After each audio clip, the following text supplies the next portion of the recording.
Okay, creating volume. So the first way that I'm going to show you how to create volume is by doing traditional backcombing. So this is how we're going to proceed. When you think about backcombing, you want to be intentional about it. So you don't want to just start ratting the hair a lot without having a plan. When we're thinking about making volume right here in the crown, what I want you to do first is to think about where the volume is going to stop. So in this case, I have the hair sectioned out. So let's say she's having a part in the front. And then we want some lift right here in the crown area, which is the most common place that people actually want to have their hair have the most volume. You want to skim off about 1/2 inch of the hair first, because you want to have a section that isn't backcombed so you can cover up the backcombing. So I'm going to section that away like that. And then I'm going to start by dividing the hair in half, kind of mentally. So I'm looking at this whole section here from where her head starts to tilt down on each side. I want all of this to be backcombed. I don't want to have just the center row. If I just backcomb right down the middle, then she's going to have a poof in the middle and it's going to be flat on the sides. So you want to work with the shape of the head to do backcombing. So that way I have to do it in manageable sections. So I'm going to start with the side and kind of work my way over to the other side, and I'm going to do it in about 3 parts because that's about how much it will take me to do this whole rounded section of the head. Think about it as like a headband. So I'm going to take about 1/2 inch thick and hold the hair straight up from the head. So not straight up to the sky, it's straight up from the curve of the head. So let me turn it so you can see. So this is called over directing. If I go straight up from where the hair grows, it's a little bit tilted, okay? So that's how I'm going to hold it, because that will work with her natural head shape. And then I'm going to start halfway down and hold loosely at the ends and pull the hair down towards the base. So I'm just going to do that about 3 times, and then I'm going to let it go. Now I'm going to come and take another 1/2 inch horizontal section and hold this straight up. Now, because this is in the center, straight up from her head is actually straight up into the air. I'll show you from this angle now. I'm holding loosely at the top, and I'm just going to gently comb about half the hair down. So about half is left up here and half is down at the base. And then I will take my last 1/2 inch horizontal section, and I'm holding it straight out from the head. Now, if this person that you're working with is like, give me some Texas poof, then rather than holding it straight up, you still want to hold it straight up, but hold it further over. So push the hair forward. What I mean by that is not straight up in there like this, but towards her face and backcomb that way. That way you'll get even more of a lift going. I'm going to do sort of in the middle by holding it straight up. Now what you're going to do then is go through and you're going to repeat that down the line. So I'm going to take another 1/2 inch section, comb it straight up from the head, and just backcomb the hair loosely down. So I'm holding it loosely, backcombing down, forward. And again, I'm working around the head in a headband shape because that will give me a natural look to my backcombing, to my volume, and it won't look like I just have an awkward row of poof in the middle. Now when you get to kind of the midway point, then that's will help you determine when to stop. So I'm not going to go all the way down because I want to have kind of a rounded shape here. It needs to have an end. So once I get to where the head is starting to curve, that's when I can stop. So now what I'll do is I'll pull this back, just like that. And I'm going to pull the section that I left out over the top. And then I'm just going to use my brush, my comb, to smooth over the top. So you can see from the side we've got lots of bounce. And I'll show you from the front so you can get a good look at it here. That we have volume all the way around because we did it evenly throughout. So you just want to make sure that you're doing it in an equal crown so you don't just have one row down the middle. And so you just want to smooth it over with your comb so you don't see any backcombing. Now ideally, you'll be able to get a little bit of that lift here. You can come in with your tail comb and lift it up even a little bit more if she wants it to be higher. You want to check in the mirror to make sure your back combing is even, but you can see you get nice lift here. And this is one of those things where if you do it and your person is looking at themselves straight on and they say it's not high enough, and you go in with your comb and lift it a little bit like that, and they're still like, you don't have it, that's not it, you want to just start again.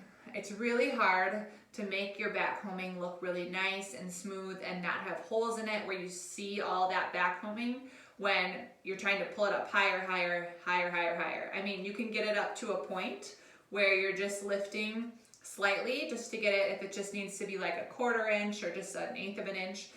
But if it's just not high enough, start again. So that means brushing it out and going through the same technique and back combing more, adding more pulling down to make more lift for them. Now, something else that I notice that happens a lot is sometimes we don't get it tight enough right here at the root, and it can be flat and then go into a puff. So you want to make sure that you're holding it straight up from the head and really pushing the hair down to the very root so you don't have any flat spots right there.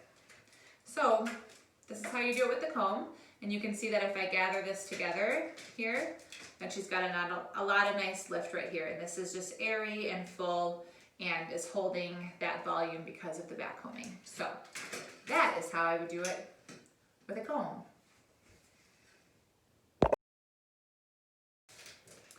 Now I've brushed out all that back combing, and I'm going to show you now how to do volume with texture spray or a texture powder. So we're going to go through the same technique that we used with back combing with a comb. Meaning I'm going to take small horizontal sections where I want to have my volume, and I'm still going to comb it straight up, and then you're going to sprinkle the texture spray or texture powder right into the root. So you just sprinkle it here. I'm using Kenra defining powder or texture powder, but you can also use any kind of texture powder that you like. And then you'll go through and take another 1/2 inch or 1/4 inch section, kind of depending on their hair type, and then hold it straight up and sprinkle it in the root. So you're just sprinkling it in and then giving it a little rub. Now you can see I'm kind of flipping the hair forward as I go. So you just want to make sure you're taking the even sections like we did when we were doing the back combing and getting it all the way around the rounded shape of the head so you don't have any missing spots. And you rub it in. And I'm even rubbing it in the opposite direction, so I'm rubbing it because with the hair pushed this way, once I pull it back, you'll have more volume. And then you can sprinkle it over the top even more, because this part here isn't going to show, all this hair is going to flip over it. So once I get to kind of the top of the crown, kind of where I want the peak of my back combing to be, or my volume to be, I'm just sprinkling this over the top, rubbing it in, and then you can pull all this forward, or backward, sorry. And then what you do is you just want to use your fingers to kind of work that in, and you can feel it's got some grit to it, and you can see it just wants to stay put.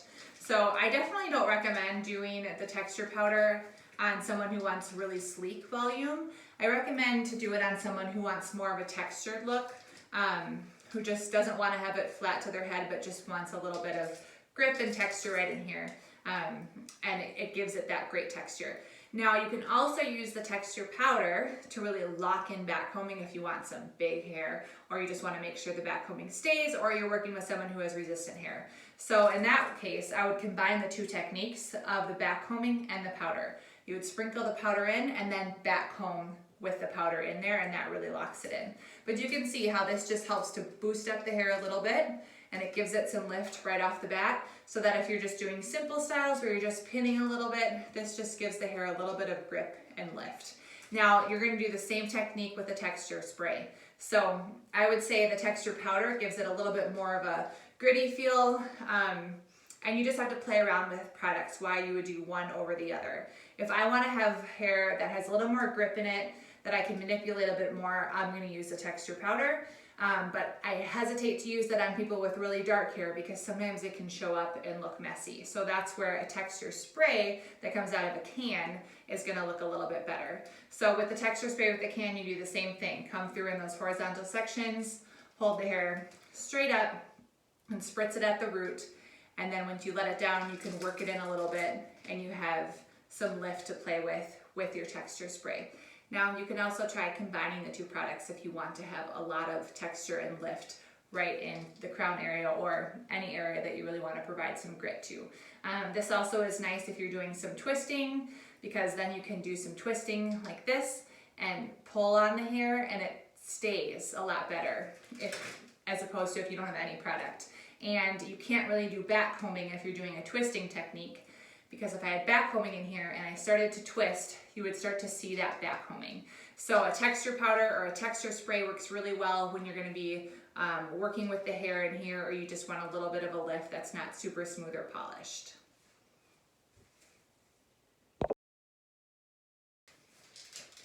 Another great way to achieve some really beautiful natural looking volume is to set curls on the hair. So let's say we're trying to get some height in through the crown and you want to have a softer curl that just has a little bit of lift to it.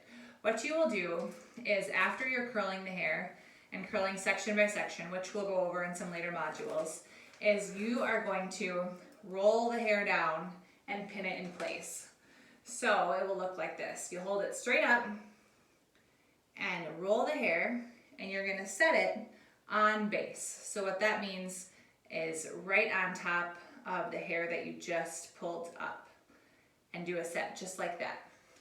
And then you can do that again right next to it in the crown. So this is a great trick for if you just want to have a little height right in your bangs, or you want to have just a little bit of height in the crown. You can go ahead and curl this section and roll it down. I'll show you what I'm doing up close. And set this first, and then go ahead and do the rest of your updo.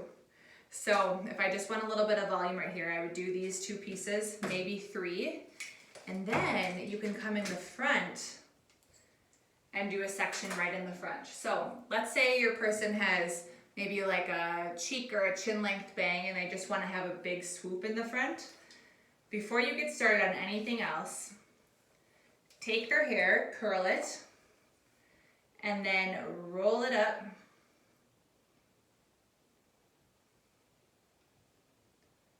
and then do a little pin curl clip, and you're just gonna pin it right onto the base like that. So you can do that on each side, one here and maybe two here on the thicker side, so where their part is. And then you can go through and do your updo, curl the hair, do whatever you're gonna do. When you take this out, it's gonna have great natural lift that's not backcombed, that isn't full of product. So it's just a really soft look that has a look more of like a blowout feel. So again, just to recap, I would do maybe 1, 2, or 3 curls right in the crown, and then 1 or 2 right on each section of the bang on each side. And then when you take it out after you've been working on the hair, or they go and get their makeup done, as long as it can be hot from the curling iron and then have time to cool down from sitting, 15 minutes up to an hour, it's gonna hold really nicely and create a really nice soft curl for you.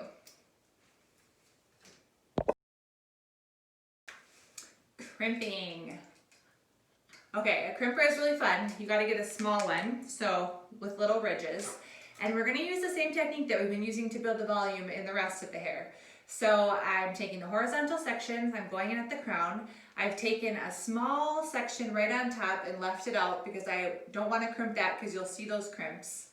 And I'm going to come in underneath and take little sections, and I'm just going to crimp at the root and walk the crimper down right at the root.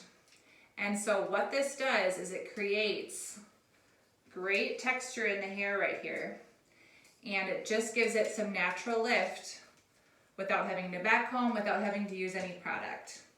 So I'm just taking small sections, the same way that I took the sections when I backcombed, the same way that I took sections when I was using the powder and the texture spray, and I'm working around the crown of the head to add crimps. Now on your tool list, the crimper wasn't mandatory, and it's not.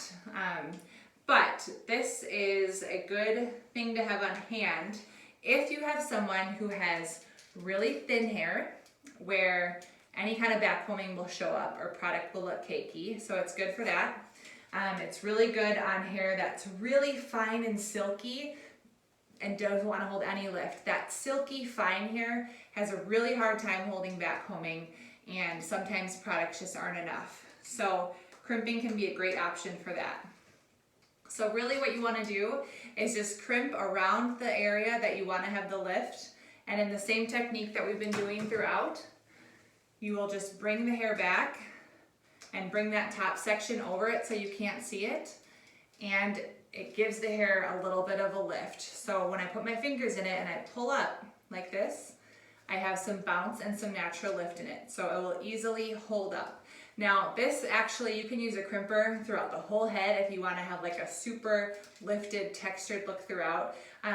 Again, it's not a tool that I feel like I use on a super regular basis, but it's a fun one to have. This one in particular is the Bedhead brand, TG, and I got it on Amazon for like $17, I think, and it's just really small ridges. I can send you guys a link for that if that's something that you want. But the other place that I've used it is when I'm trying to fill in maybe on the sides, if there seems to be spots that are hard to get some lift, you can just come in with a crimper and create a little bit of depth in the hair by just crimping through. And then you just want to make sure you have other hair to cover it so you don't see the little crimps in there. But it builds some nice lift inside of your updo. And that is another way to get some volume in the hair.